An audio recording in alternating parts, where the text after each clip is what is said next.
Assalamualaikum warahmatullahi wabarakatuh. Assalamualaikum warahmatullahi wabarakatuh. Selamat pagi sahabat Kemenak dimanapun Anda berada.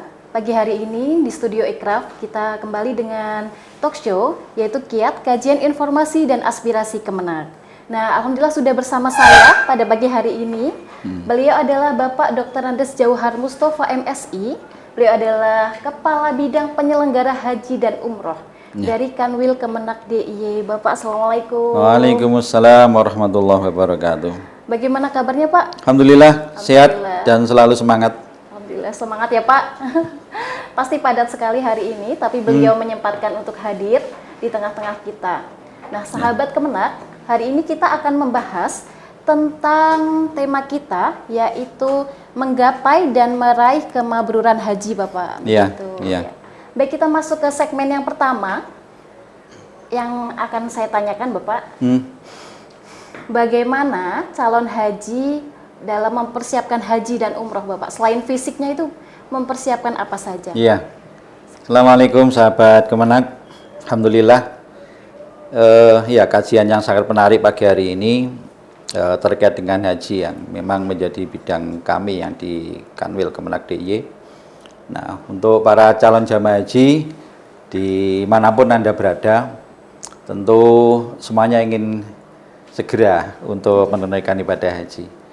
Jadi kalau boleh saya flashback dulu bahwa di Yogyakarta ini tidak kurang dari 100.000 calon jamaah haji yang dalam antrian. Masya Allah. Jadi padahal kuotanya Jogja ini hanya 3.147. 3.000 ya Pak? Sehingga dari 100.000 itu ya kurang lebih 34 tahun Menunggunya ya Pak? menunggu untuk berangkat haji, maka memang cukup lama. Nah, oleh karenanya tentu sambil menunggu kan harus ada persiapan ya. Betul. Dan persiapan ini ya memang tidak hanya fisik tadi yang disampaikan, tetapi paling tidak ada 3 ya. Di samping fisik juga persiapan mental spiritual ini tidak kalah pentingnya.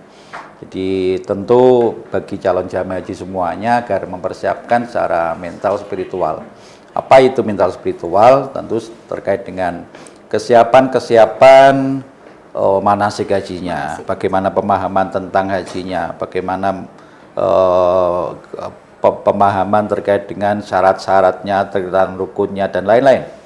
Jadi para calon jamaah haji harus memahami bahwa haji itu ya tidak hanya kemudian mengikuti apa kata pembimbing, tentu harus mengetahui secara mandiri, secara pribadi bahwa haji itu syaratnya ini, haji itu rukunnya ini, kemudian apa saja yang harus dilakukan di tanah suci dan lain sebagainya.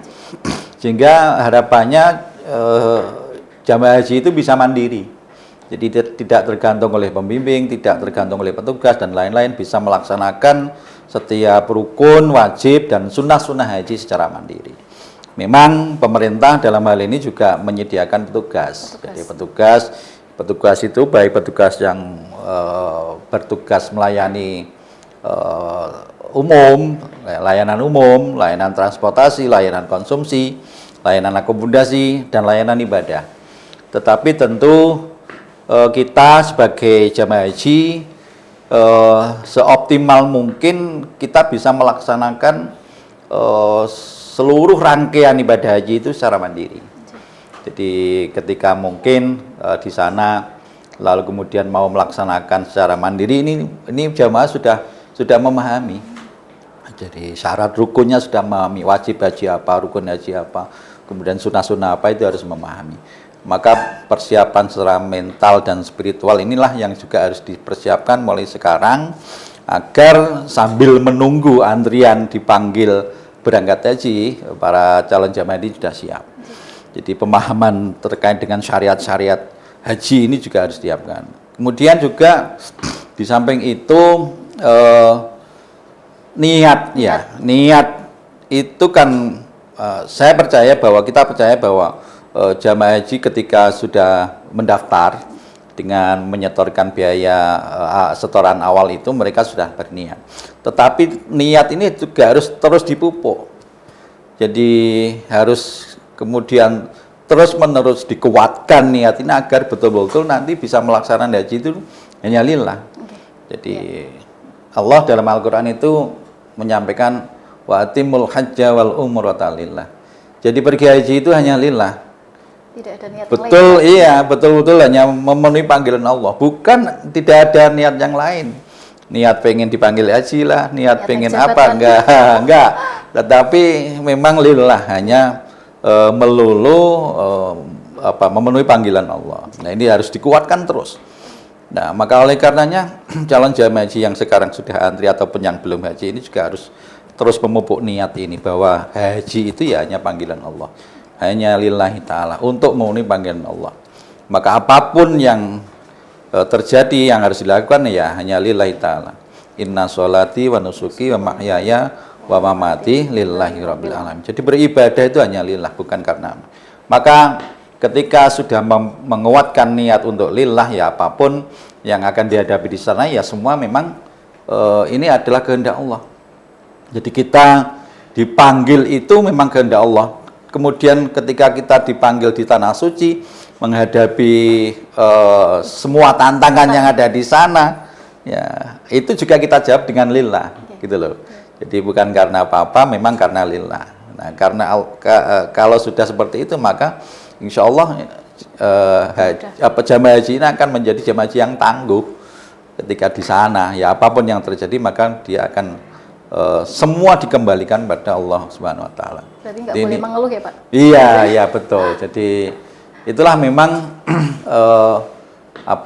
ujian yang harus dihadapi hampir seluruh jamaah haji seperti itu.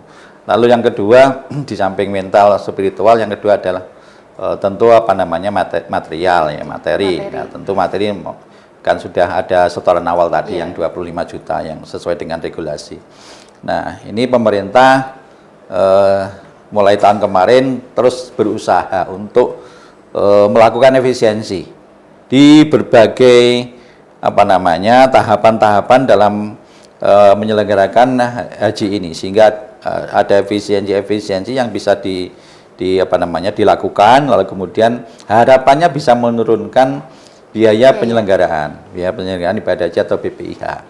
Nah, ini kemarin kan sudah tahun 2025 ini atau 1446 Hijriah ini sudah turun ya dari tahun yang sebelumnya. Kalau sebelumnya itu sekitar 93 juta sekian BPIH-nya, tahun ini 2025 1446 Hijriah ini turun menjadi 89 sekian, tergantung dengan embarkasinya nanti. Tetapi rata-rata memang seluruh Indonesia secara nasional turun sekitar 4 jutaan. Nah, ini tentu nanti juga harus disiapkan oleh calon jamaah haji kita ketika pelunasan, ketika waktunya sudah dipanggil. Nah, tentu ini juga harus disiapkan, karena memang setoran awalnya kan hanya 25 juta. 25 juta. Lalu ya tahun ini kan kalau di Jogja ini kemarin embarkasi SOC ini ditetapkan sekitar 55 juta. 55 ya Pak? Ya 55, sehingga masih harus melunasi sekitar ya berapa itu 30-an juta lah. Di 30 juta, lalu kemudian ada virtual account yang langsung disampaikan kepada seluruh jamaah haji sekitar 2 jutaan, sehingga kurang lebih ya 28 juta. Nah, ini juga harus disiapkan. Nah, tentu ini bagi Bapak Ibu sekalian yang sudah mempunyai kuota antrian, entah itu 1, 2, 3 tahun mendatang sampai 5 tahun mendatang, apalagi yang masih lama, tentu ini juga harus disiapkan dengan cara sekarang banyak yang disampaikan ataupun dihimbau oleh kita semuanya agar para calon jamaah haji ini menabung. Jadi menabung. Jadi setiap bulan menabung. Pada saatnya nanti pelunasan jadi tidak keberatan gitu loh. Tabungannya tidak bisa diambil ya? Maksudnya nggak bisa diambil. Itu kan memang tabungan khusus itu ya, tabungan khusus untuk berangkat haji, sehingga memang tidak bisa diambil. Nah, sehingga ada perhitungan ke sana. Misalnya saya masih antri 5 tahun. Nah, dihitung saja misalnya kalau hari ini harus melunasi 30 juta, ya berarti kan 5 tahun itu dibagi saja. 30 juta dibagi 5 tahun ya harus menabung berapa. Sehingga harapannya nanti ketika sudah dipanggil pada waktunya untuk berangkat, ini sudah tidak keberatan. Dan yang ketiga tadi, persiapan yang paling menduduki peringkat utama kalau saya bilang itu ya fisik itu. Fisik ya Pak. Fisik itu kaitannya dengan kesehatan. Biasanya kan Nah, kita berangkat haji sudah sepuh ya Pak. iya, jadi dari tahun ke tahun itu yang lansia itu sekitar 45 sampai 50%, 45 lah, Tiap tahun 45%. Tahun ini pun 45% lansia. Lansia itu yang 65 tahun ke atas. Itu 45 tahun. Nah, tentu orang yang usianya sudah 65 ke atas, tentu secara fisik sudah mulai menurun semuanya. Fungsi-fungsi organ tubuh ini sudah menurun. Entah ginjalnya, entah paru-parunya, entah jantung, dan lain-lain. Fungsi-fungsi organ tubuh tentu menurun. Nah tentu juga harus disiapkan. Jadi kesehatan ini memang, kalau saya mengatakan dari 3 persiapan tadi, yang pertama adalah kesehatan ini. Dan apalagi 2 tahun ini sudah diterapkan regulasi terkait dengan istitoah. Istitoah itu kemampuan. Jadi kemampuan itu ya tidak hanya kemampuan secara materi, secara tadi spiritual tadi, lalu juga kemampuan secara kesehatan. Ini yang paling kemarin menjadi evaluasi ya, jadi evaluasi yang luar biasa. Bahkan belum lama saya ikut workshop penyelenggaraan haji, persiapan haji tahun depan 2026 1440 Hijriah dengan Kementerian Arab Saudi di Jakarta. Jadi selama 2 hari kami dan beberapa tim dari Kanwil Kemenak DIY ikut workshop itu, dan salah satu yang disoroti betul oleh Kementerian Haji Arab Saudi adalah terkait dengan istitoah kesehatan. Nah ini memang menjadi PR. Meskipun sesungguhnya 2 tahun ini kita, pemerintah Indonesia sudah memperketat terkait dengan istitoah ini. Jadi sudah ada peraturan yang mengatur terkait dengan ini. Tentu ini hubungannya dengan Kementerian Kesehatan ya, lewat Kementerian Kesehatan, lalu kemudian turun ke Dinas Kesehatan, turun ke Puskesmas yang langsung memeriksa para calon jamaah haji dari daerah masing-masing. Nah, oleh karenanya ini menjadi catatan karena memang ternyata sampai hari ini memang jumlah kematian jamaah haji kita masih menduduki peringkat yang paling tinggi sedunia. Jadi tahun ini jumlah kematian jamaah kita tidak kurang dari 340 jamaah. Saya kurang tidak tahu persis angkanya, tapi 340-an. Kalau nggak salah 347. Memang menurun dibandingkan tahun kemarin. Tetapi angka ini masih menduduki peringkat yang tinggi, tertinggi bahkan sedunia. Jadi menduduki angka 50%. Jadi kalau 350 berarti kalau 700 itu angka kematian jamaah haji, maka yang separuhnya itu Indonesia.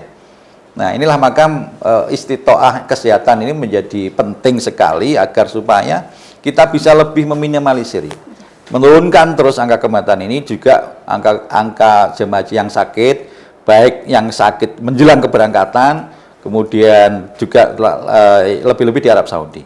Nah, sampai saat ini pun masih ada beberapa jamaah kita yang belum pulang karena memang mengalami sakit di rumah sakit yang ada di Arab Saudi. Nah, inilah yang memang harus menjadi perhatian kita bersama.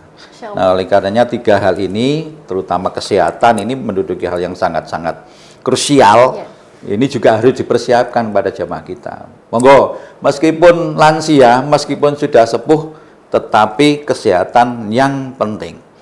Jadi pemerintah Arab Saudi masih membolehkan jamaah yang lansia berangkat, tetapi syaratnya harus sehat. Kalau nggak sehat, tidak boleh oleh pemerintah Arab Saudi. Begitu. Baik Pak Yai, terima kasih. Nah, sahabat Kemenak, nanti kita akan lanjut setelah iklan yang akan lewat dulu Pak Yai. Ya.